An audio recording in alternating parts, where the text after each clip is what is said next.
What is up, you guys? It is another episode of the Sci-Fly Zone where the multiverse meets the seventh inning stretch. It's your boy Trent and CJ, and today we're going back to Major League Baseball as that is our destination because the playoffs are just getting more and more insane. The Dodgers are the first team out of the two championship series to make the World Series as they complete a sweep of the Brewers. And CJ, I don't know if you remember it, but you called it the Brewers were going to lose in the championship series. When we did a mid-season playoff bracket, that is where you predicted things would happen. And I think you also had the Dodgers beating them as well. I think I had the Cubs. Oh, you had the Cubs. That's right. Wrong blue team. I think I had the Brewers beating them in like the division series, beating the Dodgers in the division series, and then going to the Cubs in the championship series. But yeah, not quite how it happened. I mean, hey, they lost to a blue team, so I'm pretty accurate with that. Pretty close with that. Thank you for bringing that up. Yeah, I had the Tigers winning the World Series and the Mariners.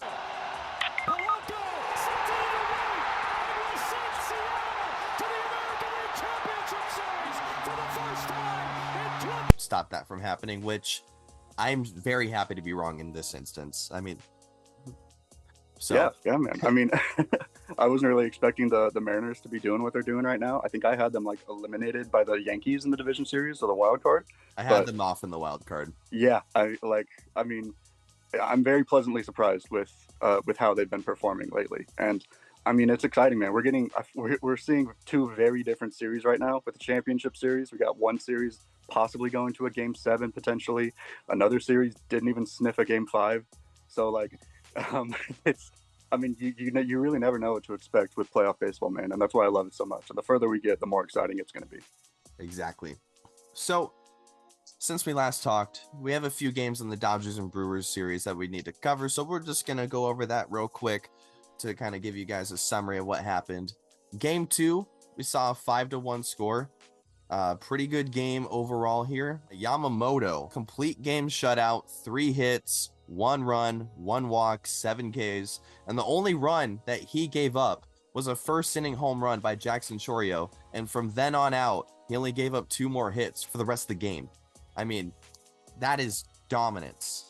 Yeah, absolutely. It was an incredible performance by Yamamoto. I mean, both these pitchers pitched well. Freddie Peralta went 5 2/3, giving up 3 runs. So not a bad start by any means, but he was just outmatched by Yamamoto, who had, yet again, another Dodgers starting pitcher with one of the best starts in the postseason this year. Like, there's really nothing you can do about it. But, I mean, yeah, only allowing 3 hits and 1 walk. He retired the last 14 batters in a row. And he gave up a 1-out walk to Joey Ortiz in the 5th inning and decided, I'm not going to allow another base runner for the rest of the game. I don't like doing that. And that's exactly what he did. He retired the last 14 batters in a row, just like absolute dominance from him. And he had enough support by the offense to pick up a great win for them. Yeah, man. And 2 hits and an RBI for Teoscar Hernandez, who's currently tied for the lead in RBIs by a player in the postseason, as he is tied with Vlad Jr., who is also having an insane series. Although Vlad Jr.'s overall stat line is insanely better. Guys, he has a 1.49 OPS right now. He's been doing unbelievable in the playoffs. Like, he's been so much fun to watch. Teoscar, too, has been so much fun to watch. They've both been incredible. Like you said, 2 for 3 with a homer in this game. He's been a huge part of the Dodgers' success. Some other guys that were a big part of the Dodgers' success in this game. Tommy Edman was 2 for 4. Max Muncy had a homer for himself. But people have been talking about Shohei slumping a little bit, and that continued in this game. He went 1 for 5, struck out 3 times.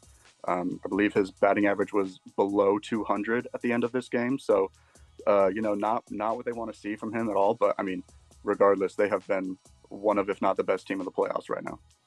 Yeah, and as we progress through this series, Shohei's going to pick it up a little bit.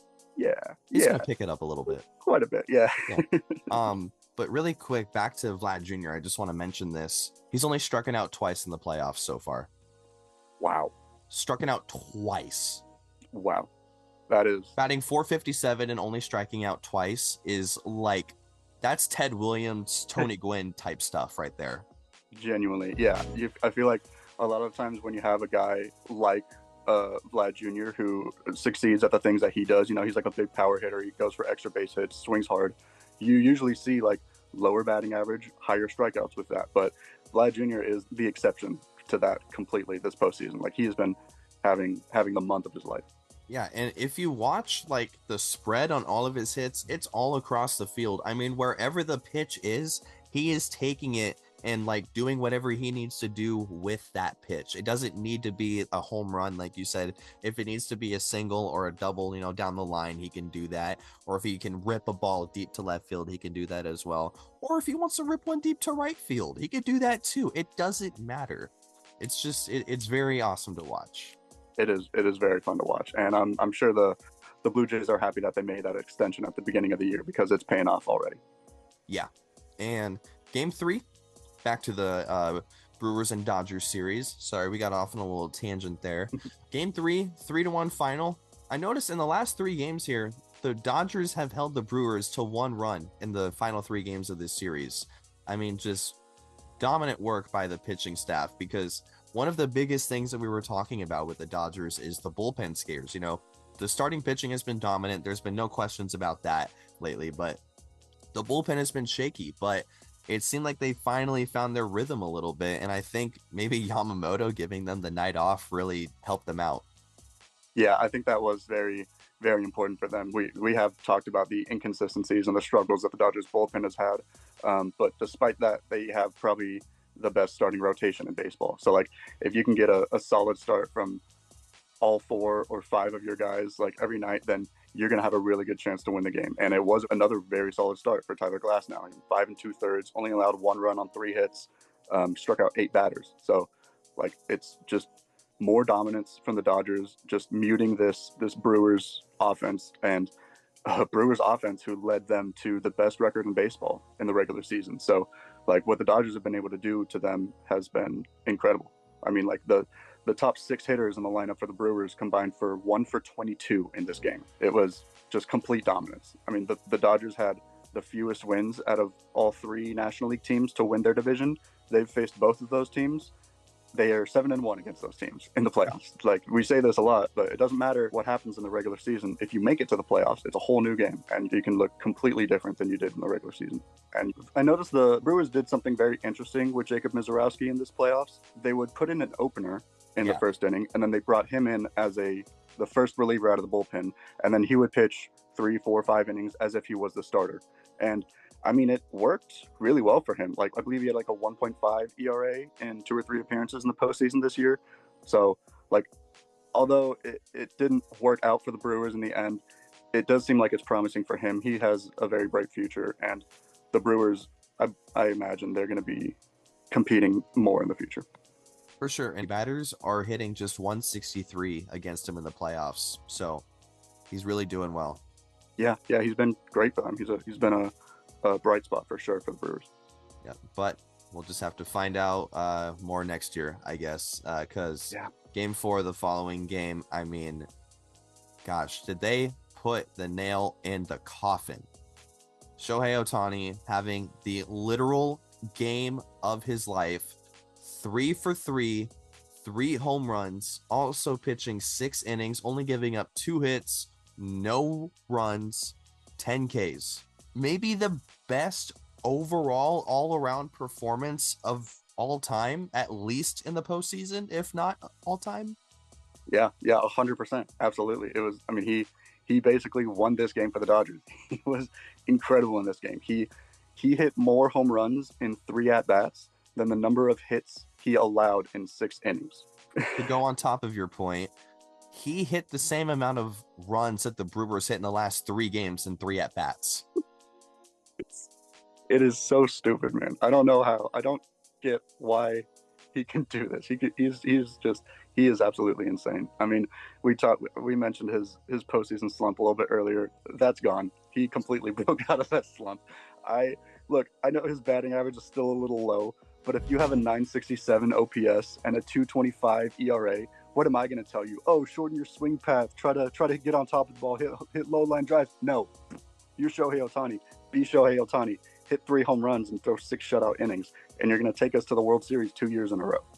It's just unbelievable. Yeah, dude. And even when he makes contact and it's an out, it's still coming off the bat at least 90, if not 100 exit velo. So it's so insane to watch, bro. And I was very thankful to, have him on the Angels for a little bit and be able to witness some home runs in person. That was Yeah, rough. yeah. I'm always gonna be grateful for the time that Shohei was an Angel. Wish it was longer, obviously, but I mean, I'm glad that he's doing well.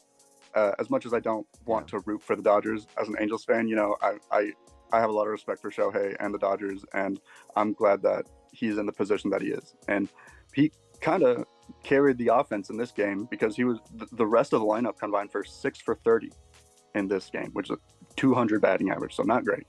So, like Shohei, just completely uh, insane.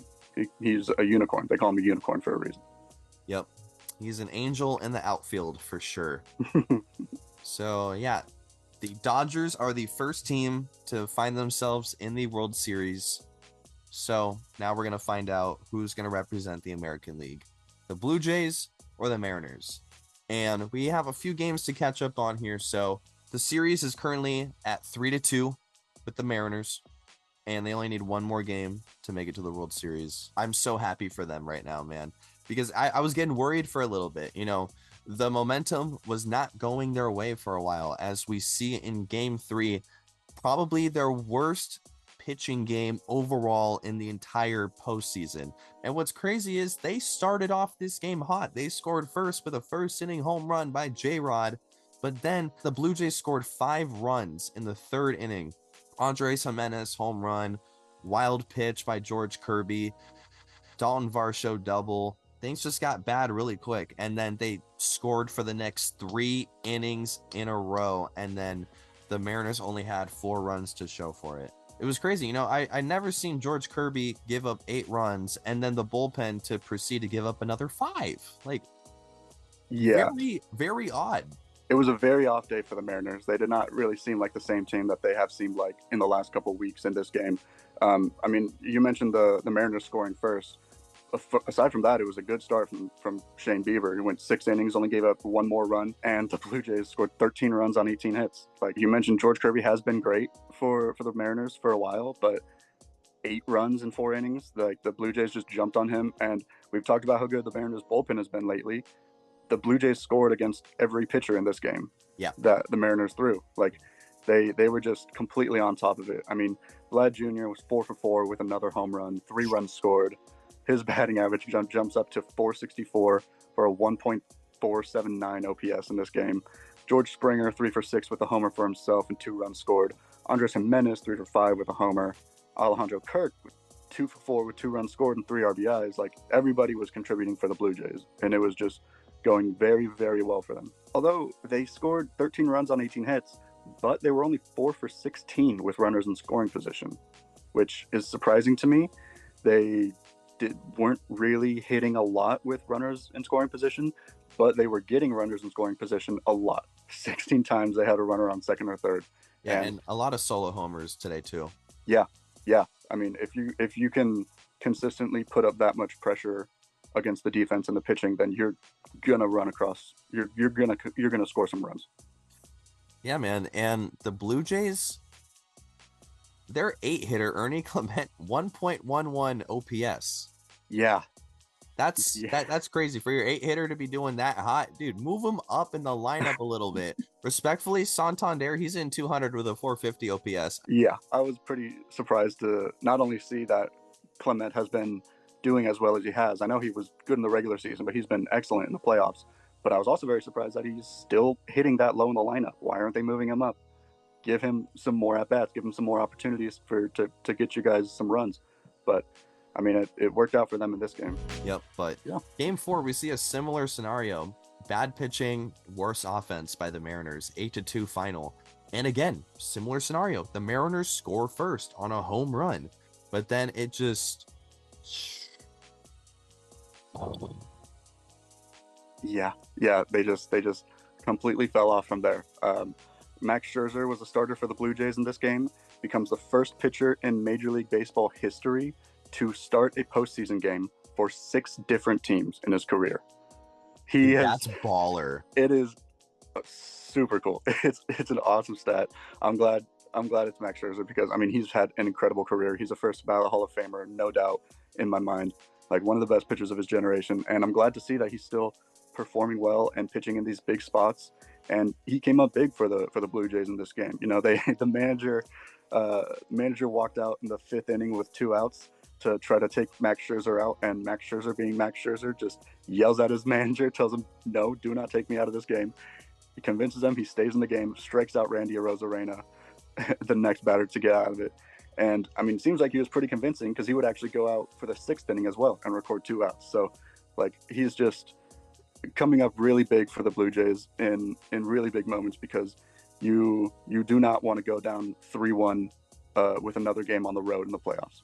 No, definitely. It was for sure a must-win for the Blue Jays. And also in this game, they did move up Ernie Clement to the 5-hole in the lineup. So he did good. He got 2. He went 2 for 5. No ribbies, but 2 for 5 with a run scored. I'm not gonna be like, do better. I'll take that any day.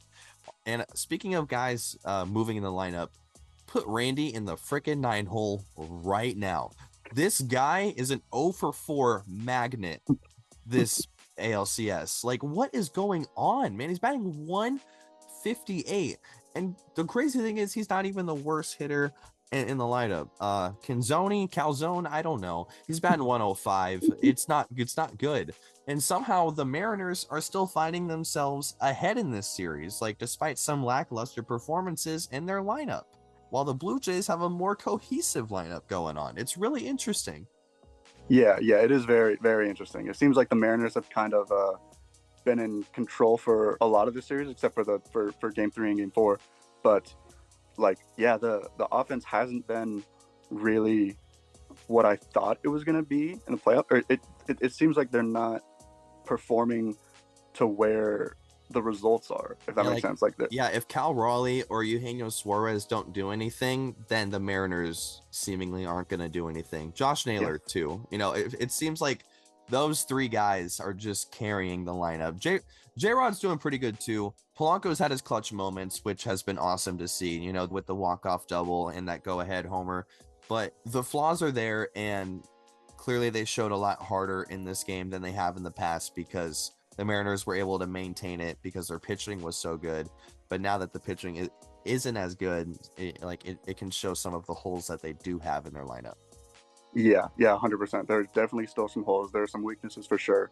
And if the Mariners make their way through this series and get to the World Series, the Dodgers are going to do everything they can to expose that. We've talked about how good the Dodgers starting pitching has been, and with the struggling Mariners offense already going up against that starting pitching staff, if Cal Raleigh, Eugenio Suarez, and Josh Naylor combine for like 1 for 11, then the Mariners might not score like more than 3 runs in a game in the World Series, like if they make it there. Like, they really need their big name guys to come up clutch, but they need the more utility guys, the lower guys in the lineup to start making some impact as well.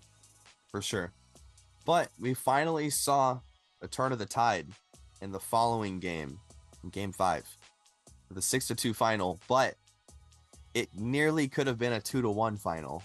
We were very close to going there, but when we headed into the bottom of the 8th inning, Cal Raleigh homers on a ball to left field because he's Cal Raleigh, and then with the bases loaded, Eugenio Suarez hits a go-ahead grand slam. I mean, this guy, dude, he knows how to hit grand slams. It's impressive. He knows what he's doing. He knows how to come up clutch when he needs to. And he has been struggling a little bit in the postseason. His batting average is low. His on-base percentage is low.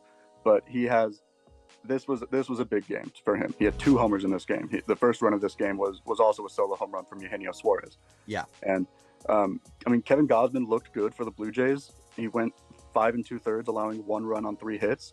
But unfortunately, that didn't matter because like you said, in the 8th inning, the bullpen just completely collapsed with that leadoff home run from Cal Raleigh. And then Brendan Little walks the next 2 batters.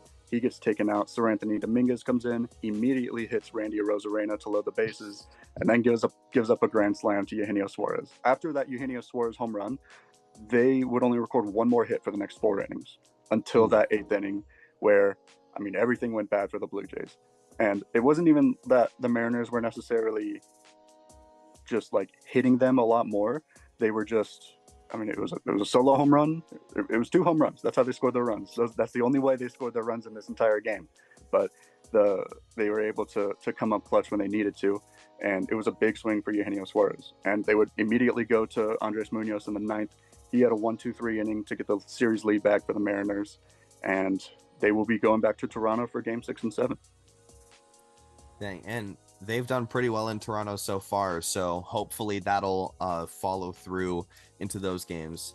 And one thing that I want to note here, they actually did move Randy Arozarena into a different spot in the lineup this game as well. They had J-Rod lead off, and then they had Randy in the 5-hole, which coincidentally, right before Eugenio Suarez. So, Yep.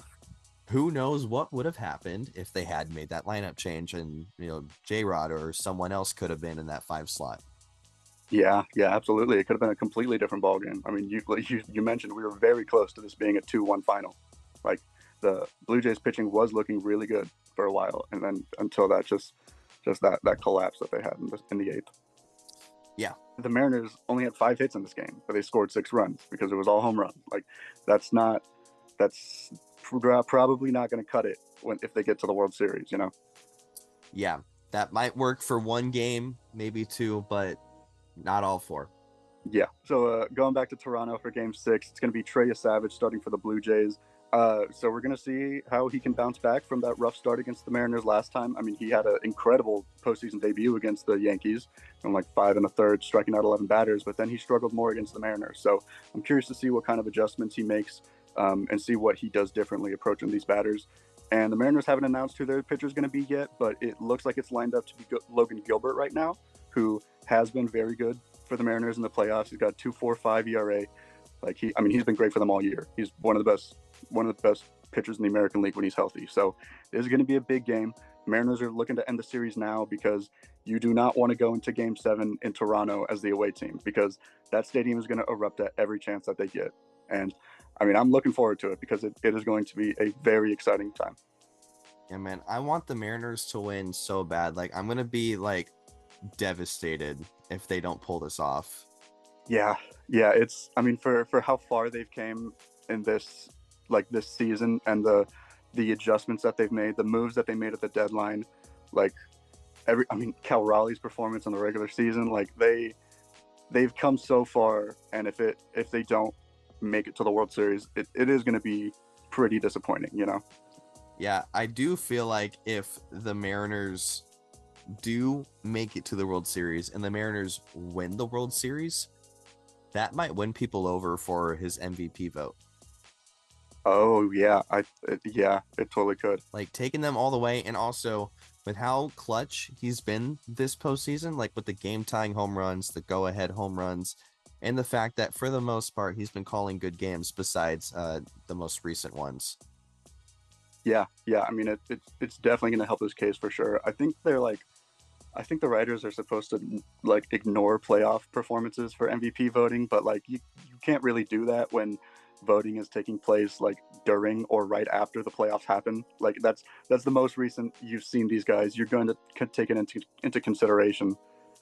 Yeah, and like, I think when I think of my most valuable player, I'm going to think of a guy who comes up clutch in the most clutch scenarios that you need to come up in. Yeah, Like, yeah, that's absolutely. like, what more value would you want out of a player than someone who can come up clutch when you need it the most? Yeah, Like, how does that not factor into your decision making? I think that's weird. 100%. Yeah, I wouldn't be surprised if it factors into the decision making. Not everybody can be Mike Trout and winning an MVP when your team doesn't make the playoffs. So like, it doesn't affect how people think of you. Like, these games really do matter to the writers and to the players, and it's gonna have an effect on it for sure. Mm-hmm. Yeah, and not every single player who's going to be going for MVP is always going to be running this deep in the playoffs either. It always depends. Yeah. So like, those Mike Trout doesn't deserve MVP because like they don't make the playoffs, or he's not a good player because he hasn't done good in the playoffs. I just think those arguments are not good, because as we've shown here many times, it takes a whole roster to make a deep playoff run. I mean, you can have only so many go-ahead home runs and things going on before things start to fall through and the cracks start to show. Yeah, 100%. Very well said. Appreciate that.